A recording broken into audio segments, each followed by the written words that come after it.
The morning sun rose over the small town of Clearwater, painting the streets with a warm golden hue. It was the kind of day that promised simplicity and quiet, or so it seemed. Residents went about their daily routines, exchanging pleasantries at the corner store and sipping coffee at the diner.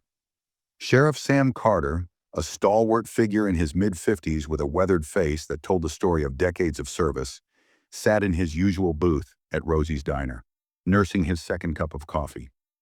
Little did anyone know, this would be the day that shattered Clearwater's tranquility. It started with a scream that echoed through the pine-laden woods. Young Tommy Henderson, barely 12, had stumbled upon a horrific sight while searching for his lost baseball. The lifeless body of Mark Evans sprawled beneath the canopy of trees. His face was ashen, his shirt stained with dried blood. The scene was eerily quiet except for the faint rustling of leaves. Tommy's cries soon brought a small crowd of onlookers, their whispers and gasps growing louder by the minute. Sheriff Carter arrived at the scene, his hat pulled low to shield his eyes from the sun. Years of experience had honed his instincts, and the moment he stepped into the clearing, he knew this was no accident. Mark Evans, a local contractor known for his charm, but also for his secrets, lay cold on the forest floor. Nearby, a torn piece of fabric dangled from a branch, and faint footprints led away from the scene. "Secure the area," Carter barked at his deputies, his voice steady but tinged with urgency. The town's peace unraveled quickly as the news spread. Laura Evans, Mark's wife, became the immediate focus of suspicion. Their volatile relationship had been the subject of gossip for years. At the station, Laura sat across from Carter, her hands trembling as she clutched a tissue. "I didn't do this," she said, her voice breaking. "Mark and I had our fights, but I loved him." Despite her protests, whispers of her guilt grew louder. Alice Green, an ambitious journalist from the city, arrived in Clearwater like a whirlwind. The small-town tragedy was just the kind of story that could catapult her career to the next level. She quickly began digging into Mark's life, unearthing details that even Sheriff Carter hadn't uncovered yet. One discovery stood out: a photograph of Mark standing beside an unfamiliar man in front of a remote cabin. The man's face was partially obscured, but his presence raised more questions than answers. Sheriff Carter followed the lead, making the trek to the secluded cabin. Inside, he found a cache of old papers and a series of blackmail notes, threatening letters that seemed to implicate Mark in something far more sinister than anyone had imagined. The notes hinted at debts, betrayal, and secrets buried deep. Carter's mind raced as he tried to piece together how this all connected to the murder. Meanwhile, at Mark's funeral, tension simmered just beneath the surface. Friends and neighbors exchanged knowing glances, their eyes darting between Laura and Mark's best friend, James Howard. James had always been loyal to Mark, but his behavior that day raised eyebrows. Standing at the edge of the gathering, he muttered almost to himself, "I knew this day would come." Sheriff Carter, ever vigilant, caught the words and filed them away for later. Then came the discovery that shook the investigation to its core: a blood-stained knife found in a dumpster behind the downtown grocery store. DNA tests confirmed the blood matched Mark's. Forensics revealed fingerprints on the handle, but they were smudged, making identification impossible. As the investigation deepened, the town seemed to turn against Laura. Her house was vandalized with hateful graffiti, and she became a pariah overnight. Tommy Henderson's account of the morning he found Mark's body provided a glimmer of hope for the case. He remembered seeing a man in a red hoodie running from the woods. Sheriff Carter immediately thought of James Howard, who often wore a similar hoodie. When confronted, James denied everything, but his evasive demeanor did little to quell Carter's suspicions. Alice Green, relentless in her pursuit of the truth, uncovered another crucial piece of evidence. Hidden within the encrypted files on Mark's laptop was a list of names. Most were unfamiliar, but one stood out: Evan Blackwell, a prominent businessman with deep ties to the community. Sheriff Carter paid Evan a visit, finding the man calm and composed but uncooperative. "Whatever you think you found," Evan said with a smirk, "I assure you it's not what it seems." As if the case weren't tangled enough, a mysterious fire broke out at the sheriff's office one night, destroying key evidence. Carter stood amidst the charred remains, his jaw set in determination. This wasn't just a murder anymore. It was a conspiracy. Someone powerful wanted the truth buried. The next breakthrough came from an unexpected source. Tommy Henderson recalled seeing a black SUV parked near the woods that morning. Tracing the vehicle led the sheriff to a gang with ties to Victor Malone, a local thug known for his under-the-table dealings. When Carter brought Victor in for questioning, the man gave nothing but cryptic remarks. "You're poking a hornet's nest, Sheriff," Victor said with a sneer. The deeper Carter dug, the more complicated the case became. Mark's journal, delivered anonymously to the sheriff's desk, painted a picture of a man desperate to escape a web of corruption. The entries hinted at blackmail, betrayal, and fear, but they stopped abruptly days before his death. The final entry read, "If anything happens to me, look to Evan. He's the key." By now, the town was on edge. The once quiet streets buzzed with speculation and fear. Laura received a threatening letter, its message clear: "Keep quiet, or you'll be next." Sheriff Carter knew he was running out of time. The town's secrets were unraveling, and the murder was only the beginning of a much larger story. As the sun set over Clearwater, Carter vowed to see the case through, no matter the cost. Sheriff Carter paced his office, his mind consumed by the growing complexity of the case. The evidence pointed in conflicting directions, each lead more tangled than the last. Alice Green had become a thorn in his side, her articles painting a picture of a town teetering on the edge of chaos.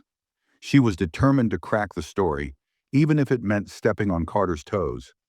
"This isn't just a murder, Sheriff," she said during a heated exchange. "This is a reckoning." Laura Evans remained under a cloud of suspicion. Despite her pleas of innocence, the townsfolk were quick to judge. "I saw her arguing with Mark the day before he died," one neighbor whispered to another. "She's hiding something." Sheriff Carter, however, wasn't convinced. Laura's eyes held a mix of fear and sorrow that felt genuine. Still, he couldn't afford to rule anyone out. A forensic analysis of the blackmail letters revealed a faint watermark, a symbol tied to a defunct printing press on the outskirts of town. Carter visited the abandoned building, its windows shattered and walls covered in graffiti. Inside, he found remnants of papers and a single typewriter, its keys worn from use. "Whoever wrote these letters was careful," Carter muttered, examining the typewriter. But careful wasn't perfect. A faint fingerprint on one of the keys gave him a glimmer of hope. Meanwhile, Alice Green uncovered a new lead: Mark's secret bank account. Transactions linked to the account painted a picture of a man living a double life. One payment stood out: a large sum sent to a woman named Claire Daniels, who lived 2 towns over. Carter paid her a visit, finding a woman who seemed more frightened than guilty. "Mark helped me out when I was in trouble," Claire said, her hands trembling. "He said he owed me, but I didn't kill him." Back in Clearwater, tensions reached a boiling point. The vandalism of Laura's home escalated to a full-blown attack. Someone threw a brick through her window, narrowly missing her. Sheriff Carter assigned a deputy to keep watch, but the incident only deepened the town's paranoia. "We're not safe here anymore," one resident said during a town meeting. "We need answers, Sheriff." James Howard, Mark's best friend, became a central figure in the investigation. His alibi for the night of the murder was shaky at best, and his recent behavior raised questions. Carter brought him in for questioning, but James remained tight-lipped. "I don't know what you think you're going to find," he said, his voice steady but his eyes darting nervously. "Mark and I had our differences, but I didn't kill him." As the days passed, Carter grew increasingly frustrated. The fingerprint from the typewriter led to a man named Henry Walsh, a drifter with a criminal record. When Carter tracked him down, Henry claimed he had been paid to type the letters, but knew nothing about their content. "I'm just the middleman," he said, his voice trembling. "You're looking for someone higher up." Evan Blackwell's name resurfaced as Alice Green uncovered more about his business dealings. A series of land acquisitions tied to Blackwell hinted at a deeper motive for Mark's murder. One plot of land in particular caught Carter's attention: a stretch of forest near the crime scene. When Carter confronted Blackwell, the businessman remained unflappable. "You're grasping at straws, Sheriff," he said, his tone dripping with condescension. "You have no proof." But proof wasn't far off. A witness came forward, a hiker who had been near the woods on the morning of the murder. "I saw a man arguing with Mark," she said, her voice shaking. "I didn't get a good look at his face, but he was wearing a black jacket and driving an SUV." The description matched Victor Malone, the local thug with ties to the blackmail letters. Carter brought Victor in for questioning once more, this time with evidence to back his claims. Victor cracked under pressure, revealing a connection between Mark and Evan Blackwell. Mark was going to expose something big, Victor confessed. Blackwell couldn't let that happen. The revelation set the stage for the next chapter in the investigation. Carter knew he was closing in on the truth, but the closer he got, the more dangerous the situation became. Someone was pulling the strings, and they weren't about to let a small-town sheriff unravel their carefully constructed web of lies.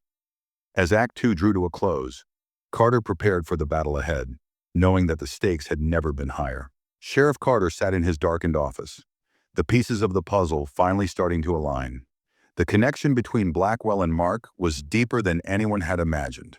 Through Alice Green's relentless investigation, they discovered that Mark had been working as a contractor on Blackwell's new development project, a massive resort complex planned for the forest where Mark's body was found. But the land deals were riddled with environmental violations and fraudulent permits. Laura Evans received another mysterious package, this time containing her husband's old phone. The device held encrypted messages between Mark and James Howard, revealing a shocking truth. They had been gathering evidence against Blackwell for months. James wasn't just Mark's friend. He was an undercover FBI agent. His apparent suspicious behavior had been a cover to protect his real identity. "I couldn't tell you earlier," James confessed to Carter in a private meeting. "We've been building a case against Blackwell for 2 years. Mark was our key witness."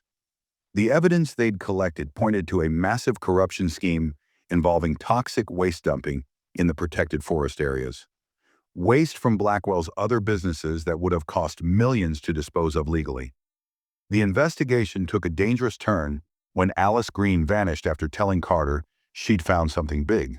Her laptop was discovered in her hotel room, smashed to pieces, but she had been clever enough to email herself crucial documents. Among them was proof that Blackwell had bribed local officials and threatened environmental scientists who had opposed his projects.